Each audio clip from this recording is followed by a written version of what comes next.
Welcome back to Overseer October, where I ramble about my OCs, whether you want to hear it or not. Last time I started talking about an OC prompt I've been doing for the month, and got so caught up in the first 5 days that I decided to make it a series. I'll be sure to include the previous video, if not in the video card, then at the very least in the video description, along with the playlist of all my Overseer of the Element related videos. So, if you want to hear more about my imaginary dream game, check that stuff out. In the meantime, let's jump into this. Day 6. Past. Treading into territory of the video that I'm already working on, but sure. I'll give you a little taste of Sarah's backstory in the meantime. Sarah and her friend grew up on the island of Char Island. I just realized I called Jacket her friend because, again, as I said in the previous video, I try to be vague with Jacket's name from time to time, because in reality, it's whatever name you pick for the character. Jacket's just the name that I would pick. Anyways, typically, the natives of Sarah's homeland typically wield fire, which I've been considering retconning to heat, just to be more generalized. Maybe I'll talk more about that another time. Her father is a renowned hero who defeated the minions of darkness, with the assistance of a force known by the people as the Guiding Light. She and her friend train under the guidance of her uncle to take on the role that her father once had as hero. Obviously there's a lot more to it than that, but you might get a bit more of a taste of that when I finish the more fleshed out video on the main 5 characters that make up the Overseer of the Element party. For days 7 and 8, likes and dislikes, I swap over to talking about Soul. I mentioned that there's 4 elements, but what I kinda intentionally left out is that since coming up with the idea of childhood, I've added 2 other elements, but they're more plot related than they are gameplay. Point being, Soul would be of one of these 2 elements. We'll call Light for now. As for Soul's likes, she likes genuine friendship and compassion. While she has a motherly figure and sister figures, they don't quite feel the same because she was raised from a baby to train under her mother figure to perfect her powers of mind. Did I ever mention mind was the name for the elemental power? Well, now I did. Friends with the outside world are a fairly new experience for her since she joins the party in the beginning of the adventure. She enjoys children's shows, and her favorite is an in-universe series called The Adventures of Riblin.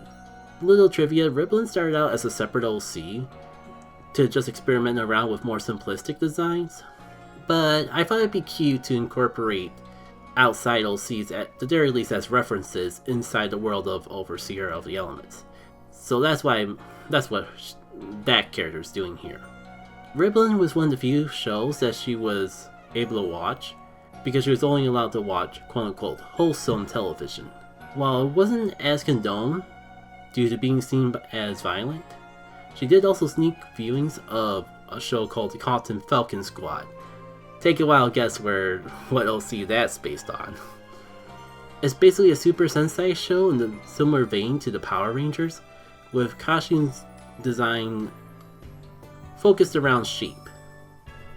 Yes, the main character does have a cotton punch as a signature move. After her first adventures, she may even explore cosplays of her favorite character, with her now close friend Iorna, the OC that I briefly mentioned in the previous part. She also enjoys animals as her powers of mind of the light element allow her to peek into the thoughts of all living things, including animals. She finds the thoughts of animals to be the most pure, and quote-unquote talking to them gives her an avenue to talk more casually without breaking her training of being formal while talking to people. Essentially, she's more comfortable around animals, at least at the start. As for dislikes, day 8. Her biggest dislikes are violence and hurting others. This is such a core element of her character that it also would affect her gameplay. Her pacifism is a sentiment both on her dislike of hurting others, and her Light Mai training. She has access to a lot of supportive abilities, including healing and ways to manipulate the party's soul spirits, but she refuses to directly attack enemies. In a similar vein, she dislikes meat and is strictly a vegetarian.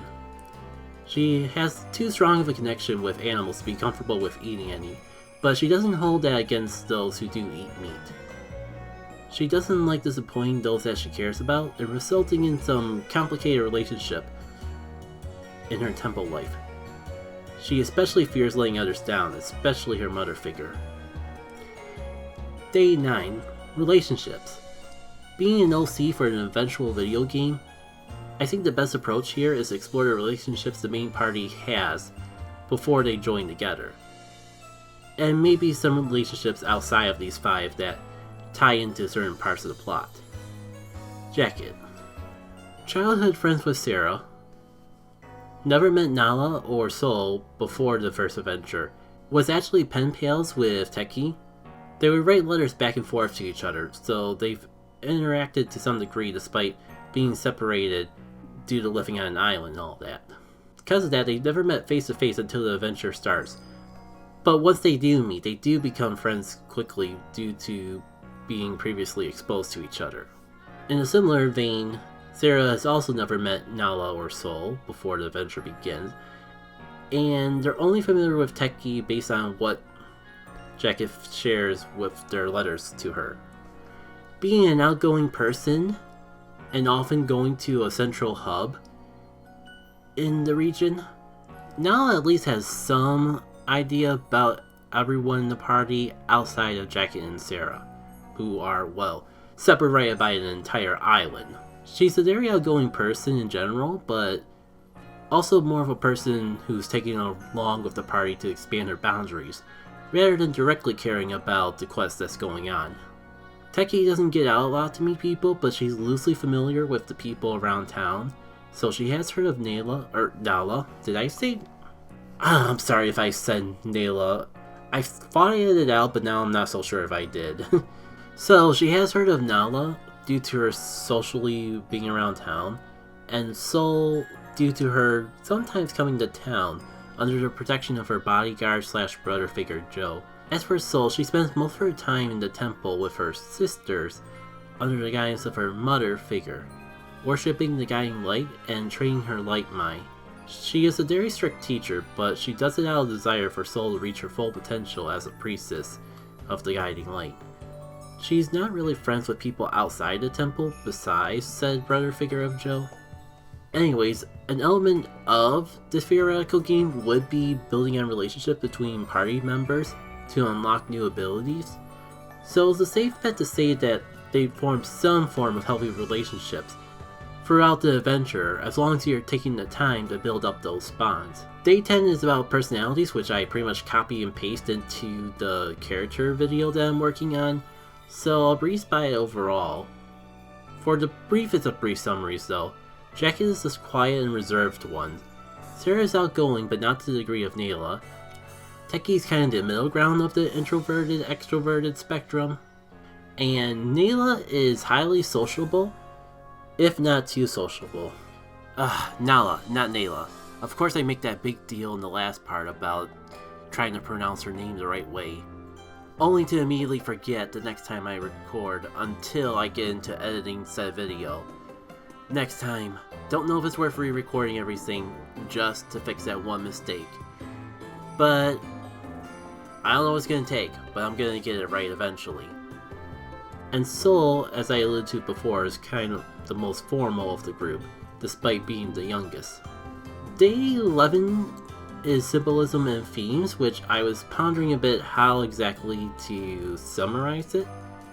So I decided to talk a little bit about the soul spirits being kind of like mascot figures, and they could also symbolize the Mai, as there is one for each of the elements. Day 12 is future, and I'll just say that I did have an idea for a future timeline, and that's where the initial idea for Irona came from, but leave it at that. So the theme of day 13 was meme, and I think instead of explaining what that means, you can just see them for yourself while I conclude this particular video. Thank you all for tuning in. I'm recording these in bulk, so it will be interesting to see how they pan out. If you like what you see, stay tuned. I'm not even halfway through the month yet. There's definitely plenty more I have to talk about. Until then, take care.